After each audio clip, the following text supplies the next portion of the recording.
mutima mweranda turakurorera ingo mu mitima yacu ni wewe mana muhoza twawe n'Imana ingo mu mitima yacu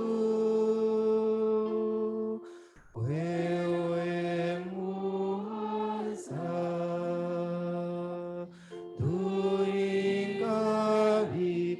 duingabirano zawe rukundo rwa data na mwana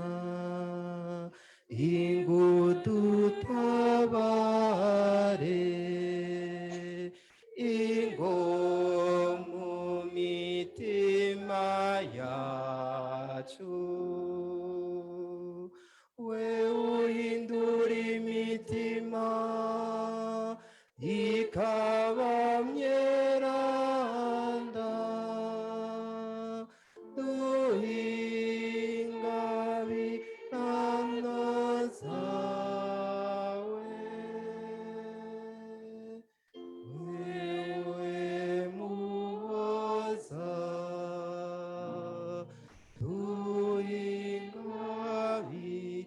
duhingabirano zawe.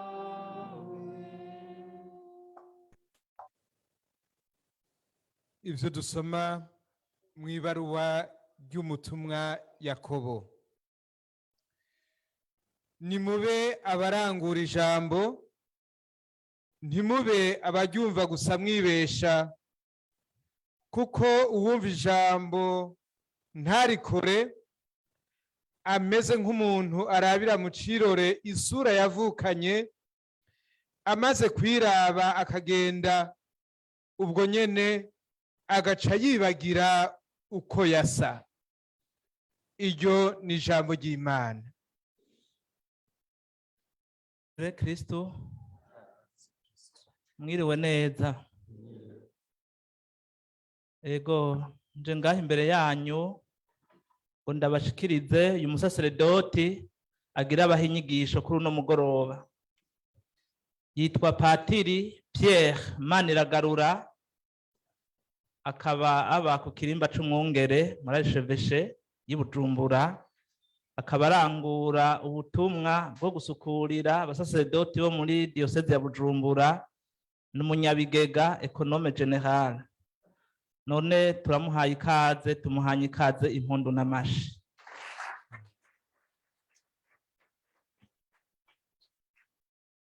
Wakoze kuza Pati, ndagushikije aba bakristo bari imbere yawe ngo bashikirize ijambo, dushikirize ijambo, umukama kuja imbere tugire Kristo. Nagaze Kristo.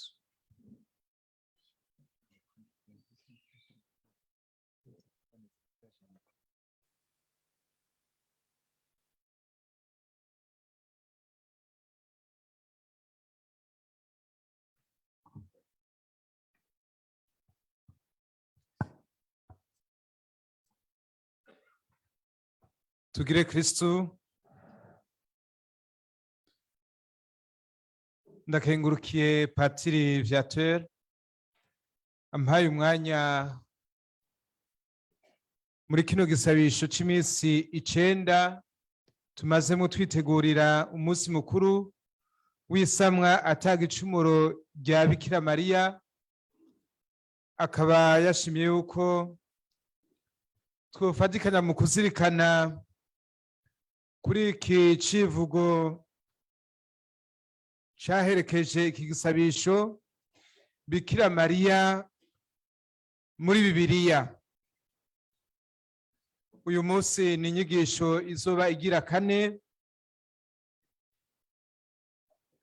inyigisho ifise umutwe ngo Bikira Mariya akarorero k'abagendera ijambo ry'Imana.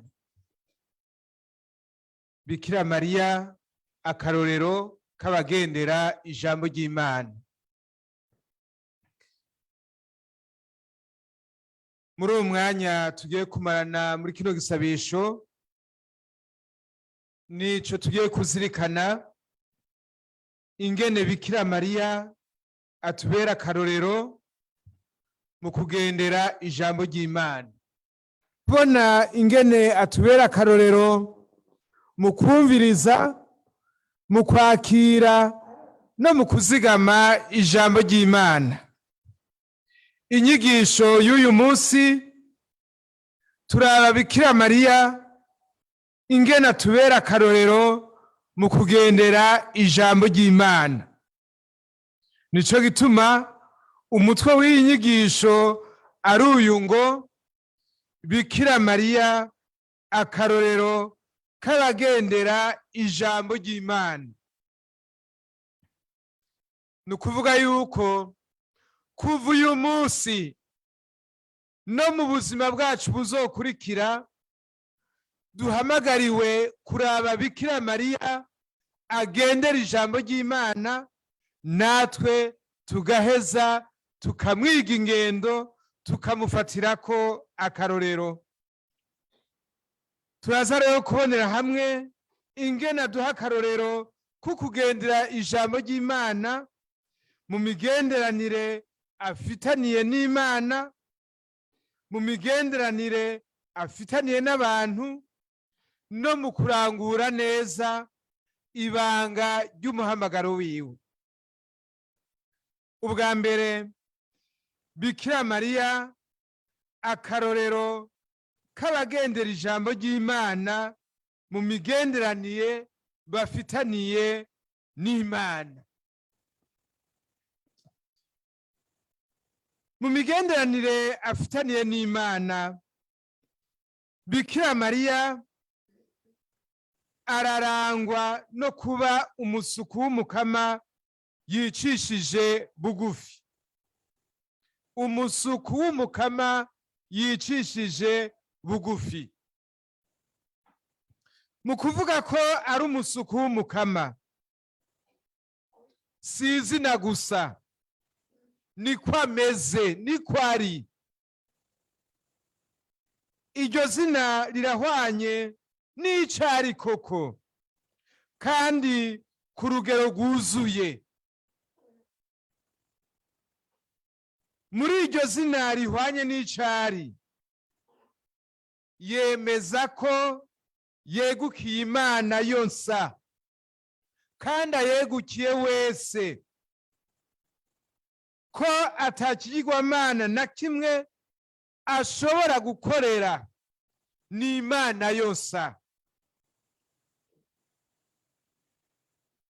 Jewe ndi umusavyi w'umukama, ndi umusuku w'umukama.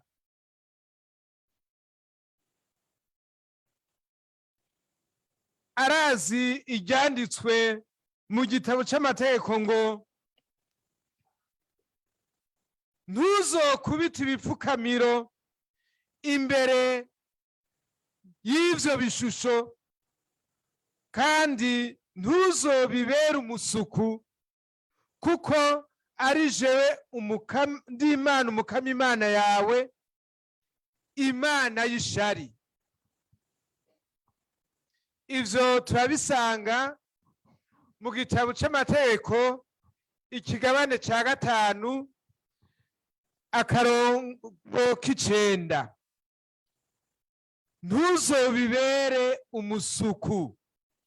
Mu yandi majambo, ni jewe musa uzobera umusuku. Bikira Mariya rero ni umusuku w'umukama. Nta wundi ashobora gukorera, nta wundi yegukiye, nta wundi amugaba akamuganza atari umukama. Mu kugendera ijambo ry'Imana, intango ya vyose kuri Bikira Mariya nahiri. Nahiri ni uguhuza izina n'icari koko. kwitwa umusuku w'umukama si vyitiriro kandi siritazirano nka kurya umuntu bomwita kibwa atarimbwa na gato. Iryo zina niwe nyene ubwiwe, rihwanye n'icari, nibwo buzima bwiwe, niko yiyumva kandi niko yitwara. Kubera ko atari vyitiriro, niho Imana ivuze adasubizayo, aca avuga ati nibibe nk'uko ubivuze. Bisigura ko mu kugendera ijambo ry'Imana, Bikira Mariya yamana ntaryo arondera ko ico Imana ivuga kiranguka cose mu buzima bwiwe.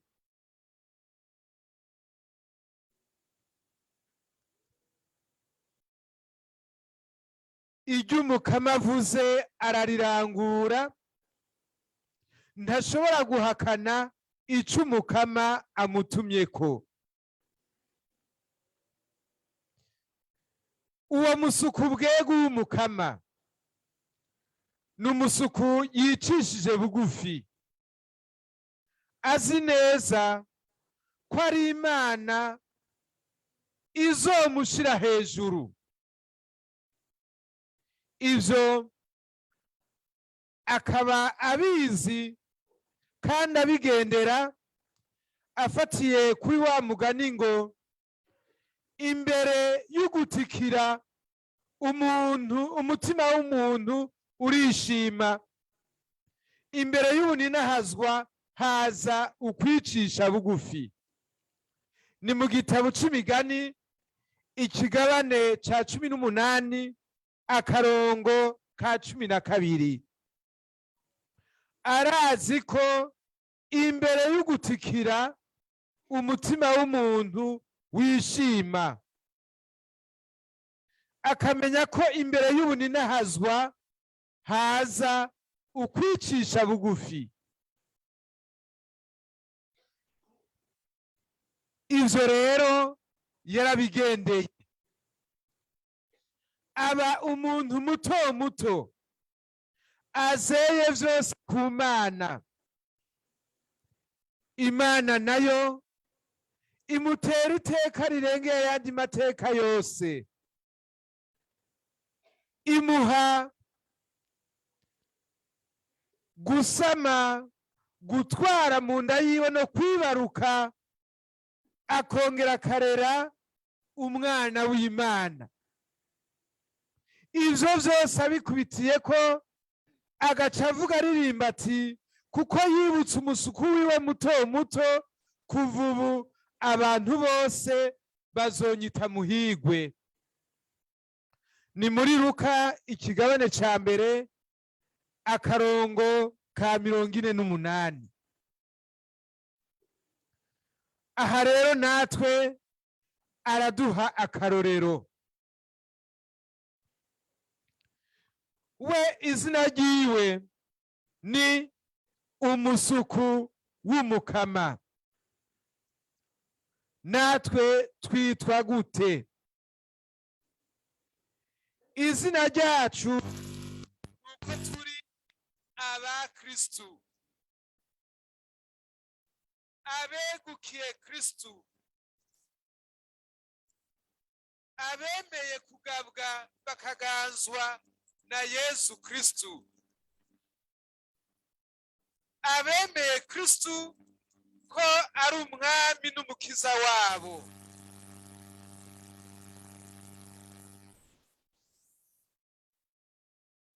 Aho duhera rero nka Bikira Mariya nuko duhuza iryo zina n'ico turi, ko turi abakristu, tube abakristu babushitse. Izina ntiribe icitiriro gusa, ntitube abakristu bo ku izina gusa, tube abakristu babushitse bahuje ico bitwa n'ico bari, abegukiye Kristu. Nta wundi mwami twemera atari we, nta wundi dushobora kumviriza atari Kristu, nta wundi dushobora kugamburukira atari Kristu musa. Aho rero niho hatangurira kwemera no kwemanga ijambo ry'Imana tukarigendera. Ni kubera ko twebukiye Kristu, iryo Kristu avuga dutegerezwa kurigendera ku rugero rwuzuye, ataco turigabanije ko, tudaca hirya no hino. Bikira Mariya ahuje izina n'icari, natwe duhuze izina n'ico turi, kandi biboneke bigaragare mu buryo dutwara ubuzima bwacu, mu buryo twigenza umwe wese mu muhamagaro wiwe.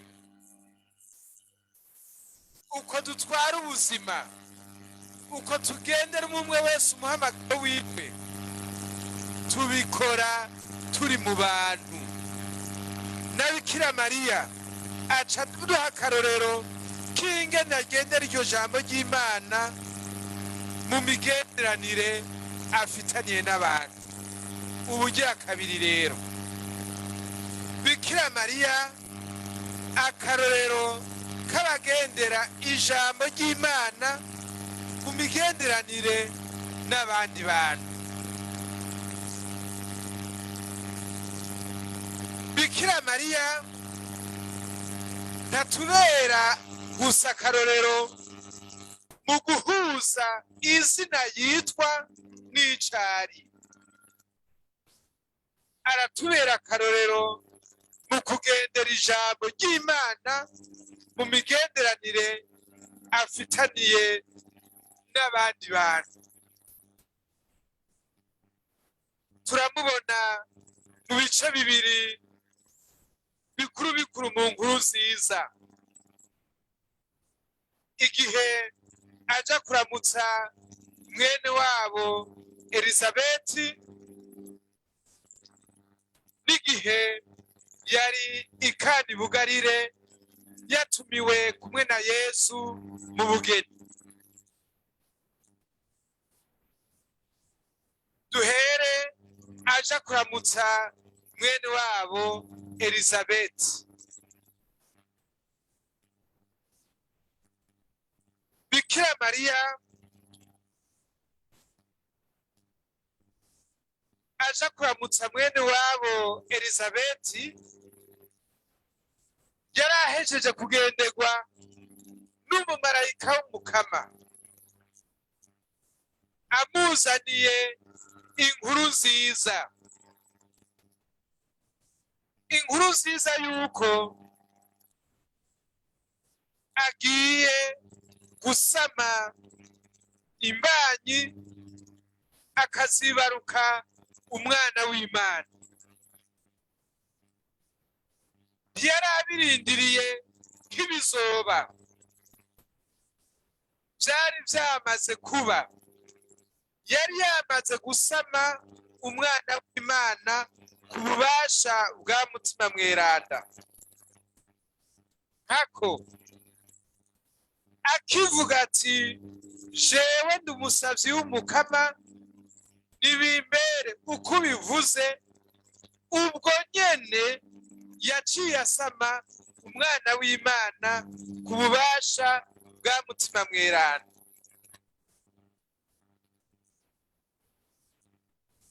Amaze kumva ko Elizabeti yibungenze ageze mu zabukuru,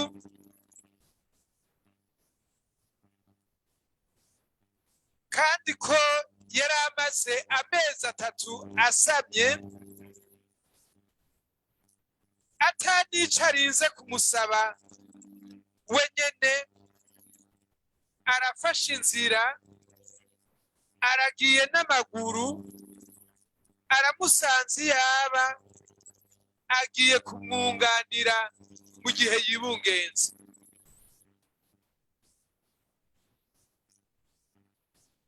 Ngo yagiye amaze amezi 3 yibungenze.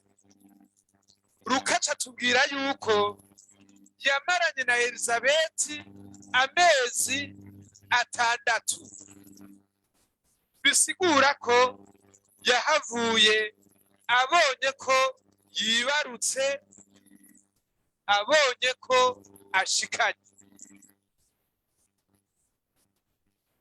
Ngaha tuhabone ibintu bibiri bihambaye. Wenyene yaribwirije, ico ni ca mbere. Wenyene yaribwirije, ntawarinze kumwiginga. Elizabeti ntiyarize kumutuma kw'intumwa ngo mbega ubona woza ico ufasha, ngo reka dumutamakazi. Oya, Bikira Mariya wenyene ubwiwe yarabonye ico uwo mutamakazi yibungenze yari akeneye. Arahaguruka aragenda kumwunganira, aribwiriza wenyene, ntawurinze kumusenga. Yibwirije gukora ico gikorwa co kugenda kuvoma amazi, co kugenda gusenya inkwi, co kugenda guteka, co gukora ibikenewe byose umwigeme yokorera umukenyezi yibungenze, azi neza iteka yatewe, azi ko yibungenze umwe bavuga babura, umwe Mesiya, azi ko atari umwigeme asanzwe, azi ko atari umugore asanzwe, mugabo muri kwa kwicisha bugufi nta n'ico ashitse abwira Elizabeti, atari uko Elizabeti nyene yaburiwe nyine akaca abona ati urahiriwe wewe, wemeye ko iryo umukama yagutumye ko rizotaha. Umwamikazi, nyina w'umwana w'Imana, niwe agiye gukora ico gikorwa yibwirije wenyene ubwiwe. Ikigira kabiri, yararindiriye amezi 6 yose.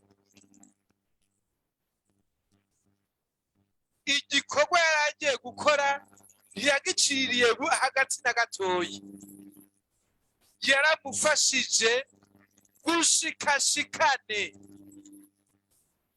Ntiyagize ngo koko zibi ibisigaye niwimenye. Oya, yararanguye byose gushika yuzuza igikorwa ciwe. None kubera iki Bikira Mariya ahejeje kumva iteka atewe yibwiriza gutyo, agakora igikorwa kingana gutyo, agaherezako? Ibi byose arabikora yisunga rya jambo ryo muri Benderevi ngo urakunda mugenzi wawe nk'uko wikunda wewe nyene. Arazi ko nawe ari umukenyezi uko yarasamye, naho akiri muto arazi ko azokenera abamushigikira niyamara kuba kuriwe. Arazi ko azokenera abazomwakira n'abazomwarika igihe nicagera. arazi ko icyo ashaka ko abandi bomugirira ko nawe abwirijwe kukigirira abandi. Arazi rya jambo ry'umuhanuzi ryo kwa Tobi ngo ico wanka ntihagire uwundi n'umwe ukigirira. Aho ni muri Tobi ikigabane ca 4 akarongo ka 15. Mu yandi majambo arazi ko ico ushaka ko abandi bakugirira ukibagirira nawe. Aho ni muri Luka ikigabane ca 6 akarongo ka 31. Ararangura iryo jambo kandi akaryuzuza. Muri we arisunga ijambo ry'Imana kugira agirire neza abandi. Aha rero Bikira Mariya ntakora nk'umucangero, ntagira harura ngo ko nanje ngize ibi nanje abandi bategerezwa kubingirira. Oya,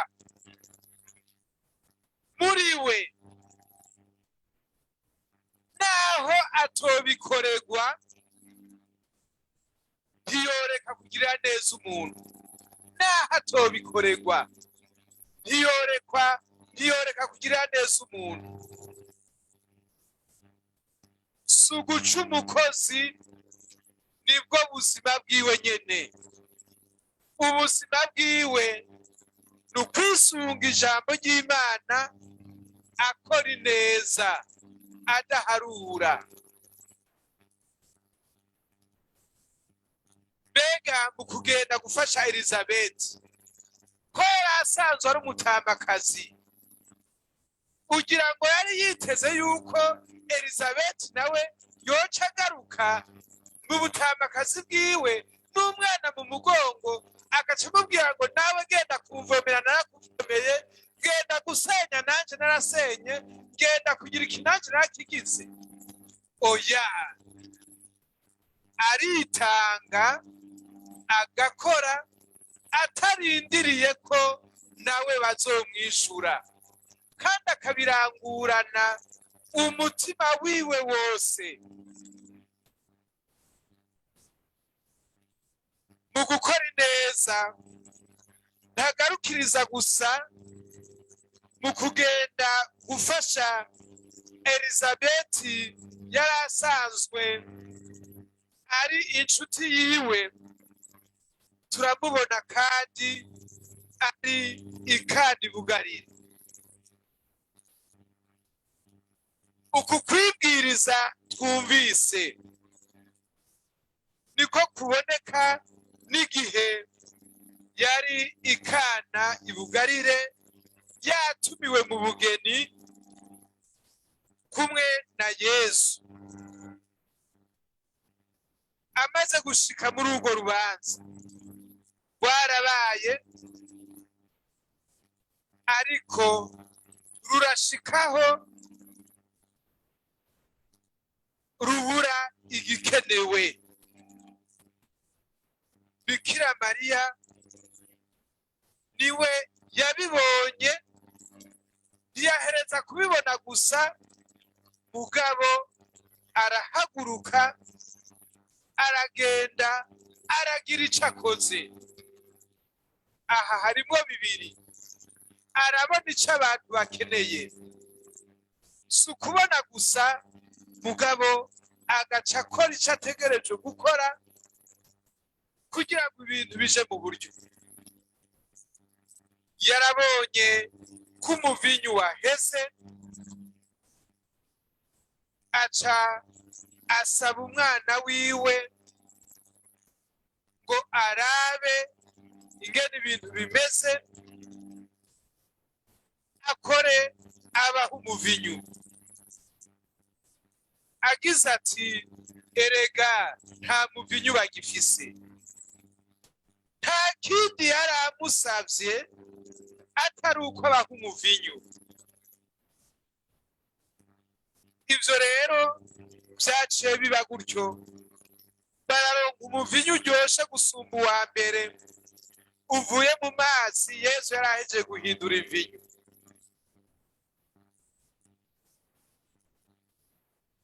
Muri ibi vyose rero Bikira Mariya araduha akarorero natwe k'ingene twogendera ijambo ry'Imana twitwararika ineza y'abantu.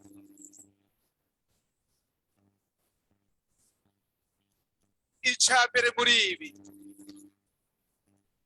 turangure ico Imana ivuga kitwerekeza kugirira neza abandi atawurinze kudusenga, dusunikwa n'umutima w'urukundo gusa. Ibi duhora tubibona ngo ko ataco yambajije reka ninumire, ko ataco yansavye reka nirenganire. Raba ico abantu bakeneye ugikore. Mu gukora ineza n'ubugira kabiri wigana Bikira Mariya. Ntucire ikintu hagati, nturambigwe, kora ico ukora neza kandi uherezeko.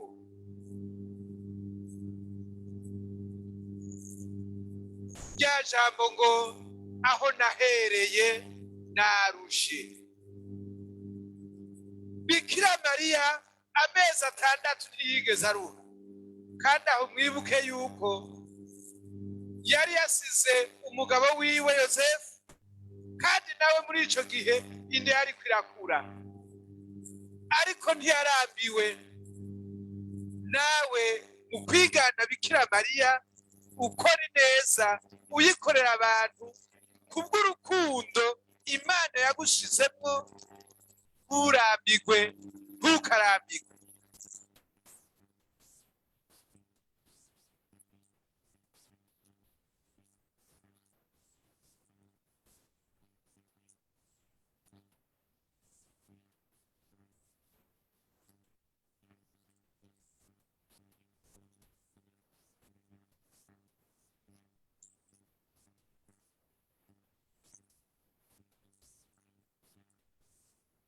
Ubugira gatatu, n'umuntu wese ahamagariwe kugendera ijambo ry'Imana.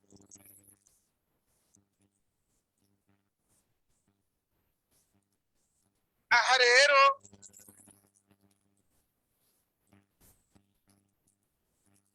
ntaworaba igihagararo ciwe ngo jewe ibi ndabirengeye. Ntawurengeye n'umwe kugendera ijambo ry'Imana, nta n'umwe. Si umukuru, si umuto, twese Bikira Mariya araduhaye ako karorero keza. Aha rero niho umukristo uwo ari we wese, yaba umuto canke umukuru, yaba ifise igihagararo canke ikindi, twese duhamagariwe kugendera iryo jambo ry'Imana.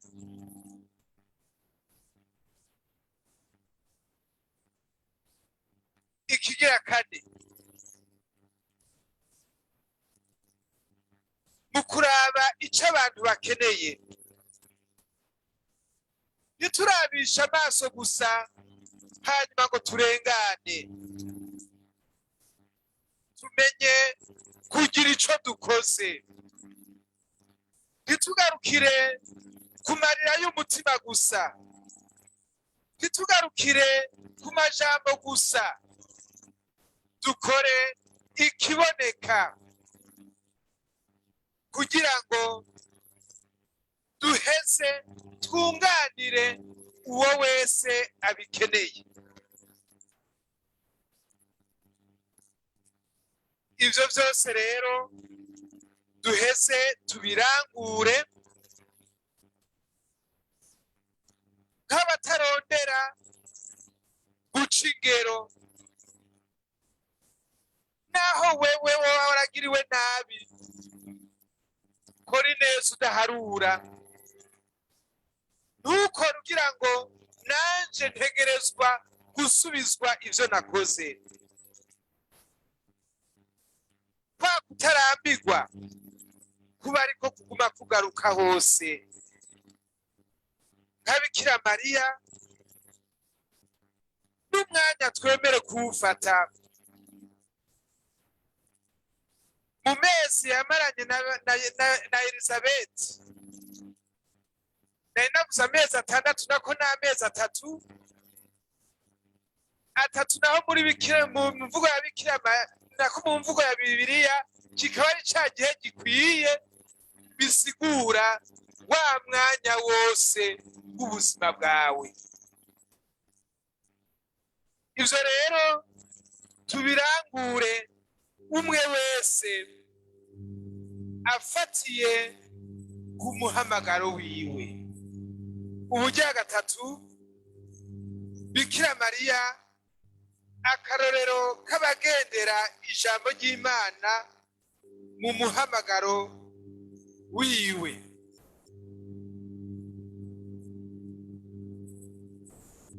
Bikira Mariya natubera akarorero mu guhuza izina n'icari canke mu migenderanire n'abandi bantu gusa, aratubera akarorero k'abagendera ijambo ry'Imana mu kugendera ibanga ry'umuhamagaro wiwe. Bikira Mariya yahamagariwe kuba nyina w'Imana, akaba na nyina wa Eklesiya. Aragendera ijambo ry'Imana muri ubwo buvyeyi bubiri. Duhereye kwari nyina w'Imana, tubanze tumurabe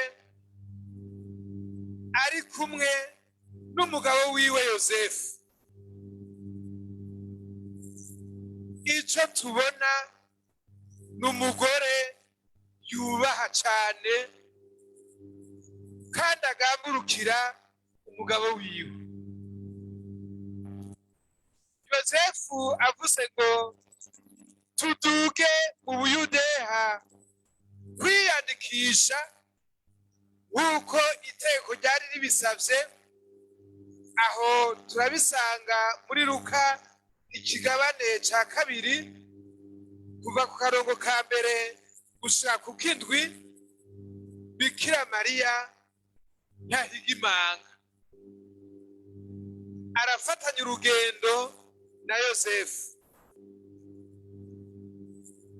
bakajana kandi akuriwe, kuko ashitseyo yaciye avyara.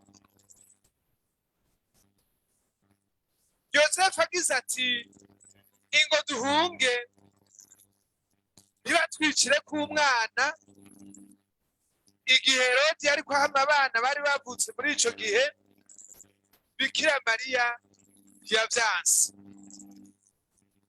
Yarafashije ko arahunga ajana n'umugabo wiwe. Bahungutse, Yosefu agize ati ingo tuje kuba i Nazareti, Bikira Mariya yavyanse. Yaragamburutse mu bupfasoni no mu bugamburutsi bwinshi no mu bwubashi bwinshi.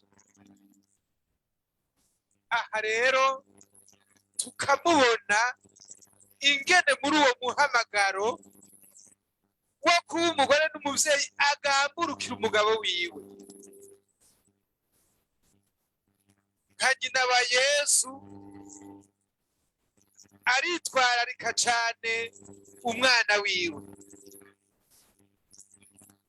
Ni kubera ko adashaka icohunyagaza umwana wiwe, yemera agahungana na Yosefu. Ni kubera ko adashaka icomuhunyagaza na gitoyi, yemera bakagerera mu yindi ntara. Ariko ntagarukira ngaho, ni kubera ko akunda umwana wiwe, agaruka akamurondera amaso yayakanuye, akagenda i Yerusalemu. Amushikiriye ntanamutukagure ngo amukubite urushi, akamubaza yitonze ati, mbega watugize ibiki twe na so? Gutyo muri iyo ngendo akarangura ishaka ry'Imana ryo kurera neza no kwitwararika neza ikibondo ciwe, ari we mwana w'Imana. No mu gihe yariko araja kwicwa, Bikira Mariya yaraherekeje Yesu mu nzira y'umusaraba, araba munsi y'uwo musaraba, abari n'abamwakira ikiziga yapfuye. Uwo yakiriye agisama amwakira ari kiziga, kuva mu ntango gushika no mw'iherezo. Ngaha akarangura ivyo vyose nk'umuhamagaro wiwe, atakindi ariko arakora atari ukugamburuka ijambo ry'Imana ryo kuba umuvyeyi w'ibanga. Bikira Mariya ntaduha ku karorero gusa ari nyina wa Yesu, araduha kandi ako karorero ari nyina wa Ekleziya. Nka nyina wa Ekleziya, umuvyeyi wa Ekleziya, kurya yabungabunze Yesu akira akayoya, niko yabungabunze Ekleziya ikivuka, mu kuba kumwe n'abatumwa muri senakuru. Ivyo tukabibona mu gitabo cy'ibikorwa by'abatumwa, ikigabane ca mbere kuva ku karongo 12 gushika ku 14. Yarabaye kumwe n'abatumwa,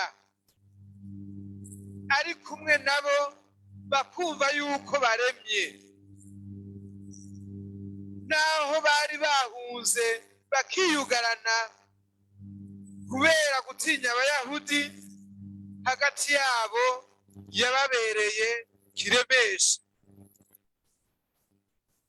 Kuva ubwo rero arazi ko ategerezwa kuba ari kumwe na Ekleziya, gutyo akaba aranguye rya jambo rya Yesu ku musaraba ngo, nguyu umwana wawe.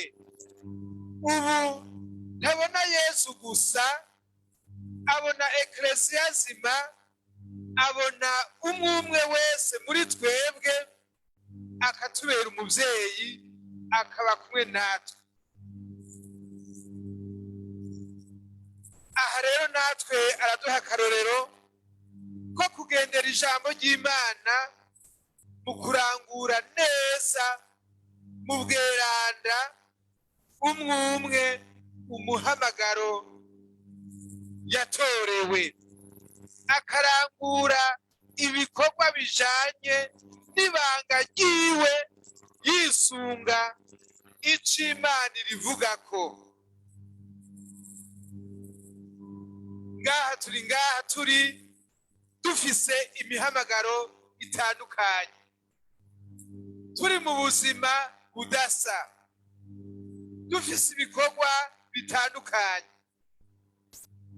ariko umwe wese mucari uyu munsi yisunze Bikira Mariya ahamagariwe kuguma afatira umuco ku ijambo ry'Imana, barangure neza ibikorwa byose bijanye n'umuhamagaro wiwe.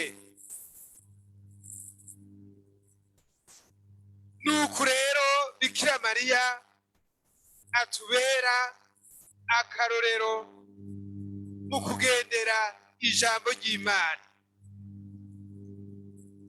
mu guhuza izina n'icari, mu kurondera kwama akora ineza ayikorera abantu agamburukira Imana, mu kugendera neza ijambo rijanye n'umuhamagaro wiwe. Natwe rero tumufatireko akarorero. Mu gusozera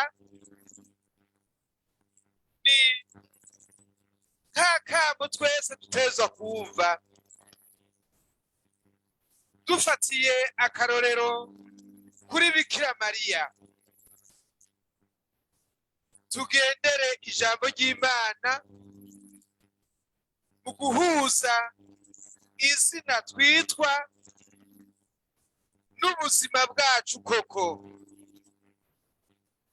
ko turi abakristu, tube abakristu babushitse,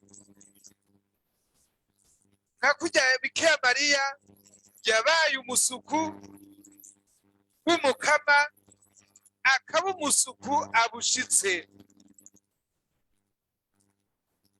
Tugamburukira Imana yose, twumvirize Yesu Kristu mw'ijambo ryiwe ryose. Muri uko kurigamburuka tube abakora ineza, twubaha Imana, tutarondera kunguko, ariko byose tubikora kubera ko turi abakristu. Ni kubera ko twegukiye Kristu tuzorangura ico Yesu Kristu wenyene yatwigishije.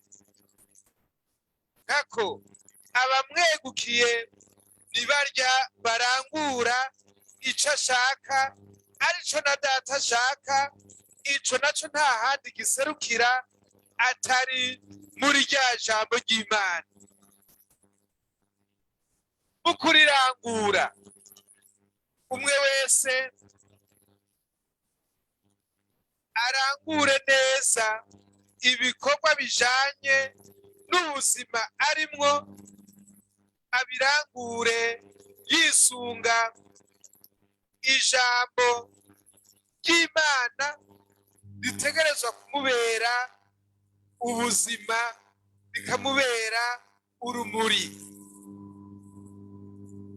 Bikira Mariya adusabire kugira ngo tumwigane, gutyo natwe dushobore nka Bikira Mariya kuba umuco n'umunyu w'isi. Tugire Kristu.